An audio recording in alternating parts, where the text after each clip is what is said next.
अपने पसंदीदा YouTube channel Hindu धर्म ब्रह्मांडपदी श्री को सब्सक्राइब करें, वीडियो को लाइक और शेयर करें और हमारे नए नए वीडियो की सूचनाएं प्राप्त करने के लिए बेल आइकन का बटन दबाना न भूलें।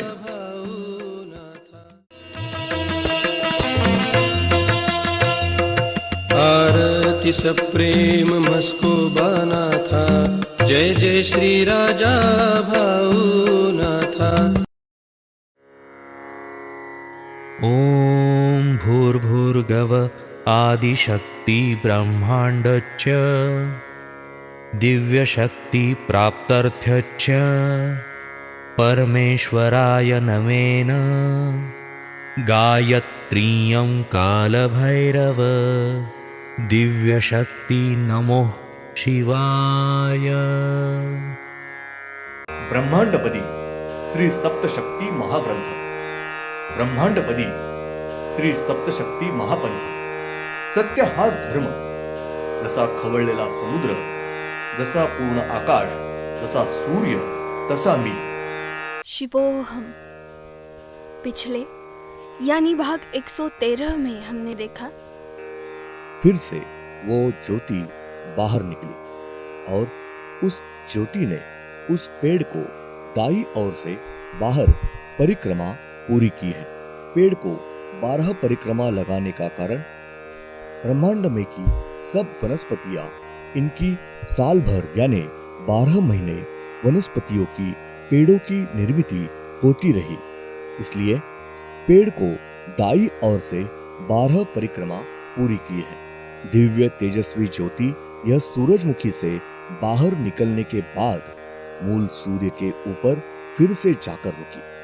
वो ज्योति कुछ समय मूल सूर्य पर रुककर रहने के बाद उस ज्योति ने फिर से नीचे समंदर में छलांग लेकर पानी में से पृथ्वी के परत में जाकर गुप्त हो गई। कुछ समय जाने के बाद वो ज्योति फिर से पृथ्वी के पेट में से धीरे धीरे ऊपर आते हुए समंदर के पानी में आ गई और उस ज्योति ने समंदर के पानी में मछली यह रूप धारण किया है।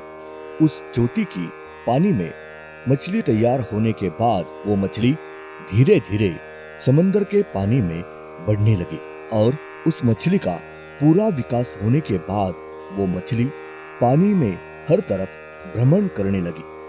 अब भाग 114। वो मछली इसके शरीर का पूरा विकास होने के बाद वो मछली इनके मुंह से वो ज्योति ही फिर से बाहर निकली और उस ज्योति ने समंदर के पानी में ही मछली इनको दाईं ओर से 12 परिक्रमा पूरी की है। मछली इनको दाईं ओर से 12 परिक्रमा लगाने का कारण साल भर 12 महीने जीव निर्मित होती रहे। मछली इनकी उत्पत्ति और जीव सृष्टि निर्मित होती रहे। उसके बाद वो दिव्य तेजस्वी ज्योति ये मूल सूर्य के ऊपर जाकर रुकी बैठी। पहली बार मूल सूर्य में से ज्योति बाहर निकलने के बाद उसने संपूर्ण ब्रह्मांड को दाईं ओर से 33 परिक्रमा पूरी की है। एक परिक्रमा पूरी यानी 1 महीना पूरा। इस प्रकार मूल शक्ति इनकी दृष्टि से नियमों से 33 महीनों का एक पूरा साल समझा जाएगा। उसके अनुसार उनके ब्रह्मांड का कारोबार होता है।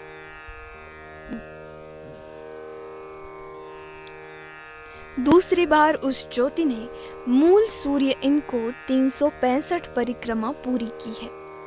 पृथ्वी पर का मानव ये 365 दिनों का एक पूरा साल मानते समझते हैं। तीसरी बार उस ज्योति ने संपूर्ण ब्रह्मांड को दाईं ओर से 3 परिक्रमा पूरी की है। मूल शक्तियों के नियमों से 33 महीने यानी 3.25 साल पूरे हुए, यानी उनके नियमों से 1 साल पूरा हो रहा है। चौथी बार उस ज्योति ने संपूर्ण ब्रह्मांड को दाईं ओर से 12 परिक्रमा पूरी की है।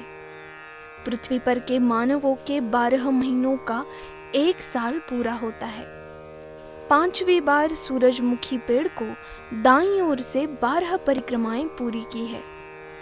ब्रह्मांड में की सब वनस्पति, पेड़, इनकी साल भर 12 महीने निर्मित होती रहे।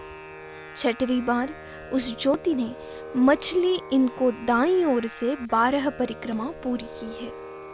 साल भर 12 महीने मछली इनकी उत्पत्ति, जीव निर्मिति और जीव सृष्टि की निर्मिति होती रहे। श्री 1 मार्च 96 शुक्रवार। ब्रह्मांड में के किसी भी सूर्य में से अगर चंद्र में से जहरीला वायु कभी भी बाहर निकलता नहीं, चंद्र में से प्राण वायु और सूर्य में से हवा, तूफानी हवा, ये बहते रहते हैं। अपना जो मूल सूर्य है उसके दक्षिण दिशा में यानी उसके बाईं ओर आसपास एक रेखा में परंतु लंबे अंतर में 2 सूर्य है और उन दोनों सूर्यों को उनके 2 चंद्र होते हैं। दोनों सूर्य और दोनों चंद्रों के नीचे एक रेखा में क्षैतिज रूप में सीधी रेखा में पास पास परंतु विशिष्ट अंतर रखकर कुल 12 पृथ्वियां हैं और दोनों सूर्यों को और चंद्रों को मिलाकर नवग्रहों के कुल 12 ग्रह होते हैं। सूर्य और चंद्र, इनके बीच नवग्रहों के 8 ग्रह, चंद्र के पास 2 ग्रह और सूर्य मिलाकर नवग्रहों के कुल 12 ग्रह है।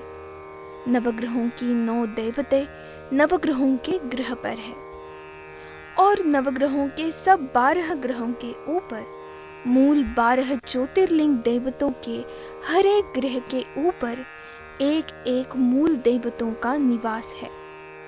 ऊपर का पहला जो सूर्य है उसके ऊपर प्रत्यक्ष में ब्रह्मांडपदी पुण्यश्वरी श्री शिवशंभो राजा रामेश्वर महाराज जी उर्फ श्री राजा बहुनाथ जी, इनका निवास है और उनके पास के सूर्य के ऊपर श्रीनाथ मस्कोबानाथ महाराज जी, इनका प्रत्यक्ष में निवास है। और पहला जो सूर्य है उसका जो चंद्र है उस चंद्र के ऊपर श्री मुक्ताई माता श्री ज्ञानेश्वर महाराज जी, इनकी बहन, इनका निवास है। उनकी सहायता और साथ के लिए श्री जोगेश्वरी माता और श्री कान्हूबाई माता, इनका निवास है। और पहले सूर्य के पास का दूसरा सूर्य है, उस सूर्य के ऊपर प्रत्यक्ष में श्रीनाथ मस्कोबानाथ महाराज जी, इनका निवास है। और उनके सूर्य के चंद्र के ऊपर प्रत्यक्ष में श्री जोगेश्वरी माता और श्री कान्हूबाई माता, इनका निवास है। और उनके नीचे एक रेखा में क्षैतिज रूप में सीधी रेखा में पृथ्वी के पास पास है। उस प्रत्येक पृथ्वी के ऊपर प्रत्यक्ष में श्री मंदाकिनी माता, इनका निवास है। और उनके साथ उनकी मदद के लिए प्रत्यक्ष में ब्रह्मांडपदी पुण्यश्वरी श्री शिवशंभो राजा रामेश्वर महाराज जी उर्फ श्री राजा भवनाथ जी, इनका निवास है। पहला जो सूर्य है उसके ऊपर से प्रत्यक्ष में ब्रह्मांडपदी पुण्यश्वरी श्री शिवशंभो राजा रामेश्वर महाराज जी, श्री राजा भवनाथ जी, इनका निवास है। और वहां के 12 पृथ्वियों के ऊपर उनके वर्चस्व के तहत सब कारोबार हमेशा के लिए होता है। और उनकी मदद के लिए, साथ के लिए उनके सद्गुरु श्रीनाथ मस्कोबानाथ महाराज, ये प्रत्यक्ष में दूसरे सूर्य के ऊपर रुककर हमेशा की मदद के लिए निवास करके रुके हुए हैं। ब्रह्मांडपदी पुण्यश्वरी श्री शिवशंभो राजा रामेश्वर महाराज जी उर्फ श्री राजा भवनाथ महाराज जी, इनका प्रत्यक्ष में अवतारों की देवते और उन 12 पृथ्वियों के ऊपर जाकर उनके वहां निवास करके कार्य करते हैं। आज रोज तक 7,500 देवते वहाँ है और उनके दैवी कार्य होते हैं। कुछ काल के बाद उनके लाखों अवतारी देवते वहाँ पे वास्तव्य करके अपना कार्य करने वाले हैं। वहाँ की 12 पृथ्वियों के ऊपर उन प्रत्येक अवतारी देवताओं की मंदिरें पूजा के स्थान हो रहे हैं। वहाँ की 12 पृथ्वियों के ऊपर श्री शिव शंकर इनका मूल अवतार, मूल दूसरा ज्योतिर्लिंग श्री अर्धनारी नटेश्वर, ये वहाँ के 12 पृथ्वियों के ऊपर रुककर मानव निर्मिति कर रहे हैं। वहाँ का चंद्र ये खुद के चारों ओर घूमते वक्त दोनों सूर्यों के चारों ओर एक ही समय पर बाईं ओर से घूमता है। दोनों सूर्य के चारों ओर घूमते वक्त 12 पृथ्वियों के चारों ओर भी एक ही समय पर घूमता है। वहाँ की 12 पृथ्वियों के ऊपर एक ही समय पर दिन और रात होती है।